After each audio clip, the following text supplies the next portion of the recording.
Good afternoon. You're now going to watch the recording made last night of the radio commentary that was broadcast this Monday morning, October 13th, by more than 200 stations.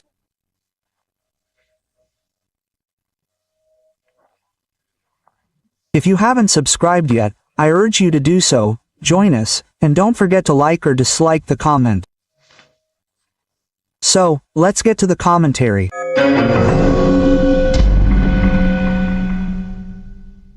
Good morning. I haven't talked to you yet about the CEBP, Brazilian Customs Commission, an agency that handles customs clearance for entries into the United States, an agency that operates on behalf of the United States government, right?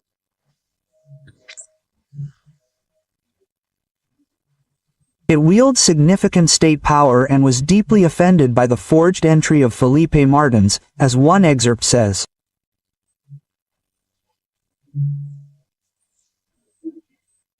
We strongly condemn the use of a false entry to justify Mr. Martins's arrest.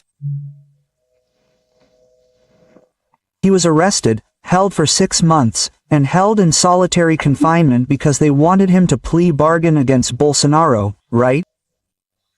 It was pressure that Gilmar Mendes repeatedly condemned back then, right? Well, he's still in prison, right? At home with an ankle bracelet, just like Bolsonaro, who is serving a prison sentence that was ordered during an investigation from which he was eventually removed by the public prosecutor's office, the Attorney General's office. So he's no longer in this investigation, but he continues to suffer the consequences of the investigation, even though he was convicted in another one, but this one is the basis for the arrest, the one that resulted in his house arrest. These are incredible things, right? Well, now. A Trump advisor, is insisting, and there are investigations. Investigations have their time, schedule, and rhythm, right, to uncover all those involved in this forgery written by Felipe Martins, when his name is spelled with an I, right, in every language. Felipe Martins, Philippines, for King Philip I of Spain, right? Prince Philip of England, right? But anyway, even wrong. I mean, the person wasn't very good at it. I know some people out there who are even candidates for the Supreme Court, whose Portuguese will have to take an intensive Portuguese class to avoid making a mess of things in the Supreme Court. But anyway, now we have to investigate because, after all, it's not possible that the woman who the prosecutor's office, right, and the federal police base their report on a news story. It seems it's a certain Guilherme Amado, something like that, right, who wrote that Felipe Martins had entered the United States and disappeared in the United States, and he was going from Brasilia to Curitiba, right? And then to his own city, right? With proof, with an Uber registered, with a registered airline ticket, with everything proving that he wasn't in the United States and hadn't even boarded, right? Well, but they invented this entry there. This is very serious, right? So much so that the American agency says, we condemn, right? Well, another issue, I mentioned people who are candidates for the Supreme Court, right, for Barroso's seat. Look, Barroso left, he said he doesn't want to be exposed anymore, he doesn't want to be exposed to the public anymore. There's no point anymore. He'll be exposed for the rest of his life, right? And he won't be able to go to the United States, which he loves, right? He graduated from EIL, he's a visiting professor at Harvard, right? He likes the Cambridge area, near Boston, but he has a house there in, I think it's Cabicine, in Miami.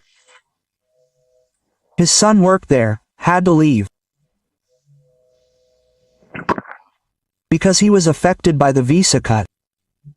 He felt it deeply, right? So much so that he decided to leave the Supreme Court even before the meditation he was going to do there in that Indian, right, or Hindu, right about deciding the future. He doesn't know where he's going, but he knows he won't stay in the Supreme Court, right? Now it's going to mark him. It's already marked him for the rest of his life. Okay, it's more polished than Deborah's lipstick on the granite tombstone of the goddess teams. The "we defeated Bolsonarism" is much more polished, because, after all, he presided over the 22nd election at the Superior Electoral Court, ZE, right? No, the election campaign, right? He organized those things. Then he came to the Supreme Court and proclaimed it. Does he regret that? But yes, he consciously regrets it, but it was his subconscious that spoke that day, excited to be in a UN environment. And then the slip of the tongue, his subconscious threw it out. He believes he defeated Bolsonarism, right? First, he got it into his head, like the rest of the Supreme Court, that there would be a coup, and then he staged the counter-coup.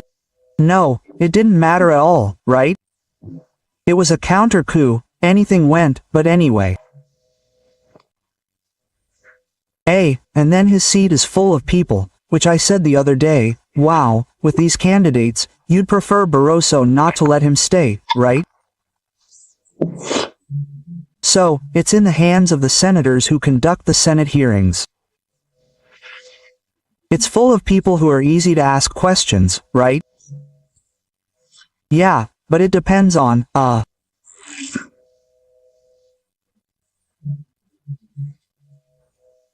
Anyway, the senator's criteria, the senator's wisdom, the senator's knowledge, the senator's intelligence, who interview a person to start, well, to recover the Supreme Court.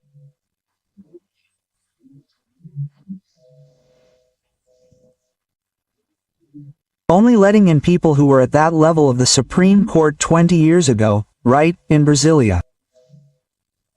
Alexandre Garcia.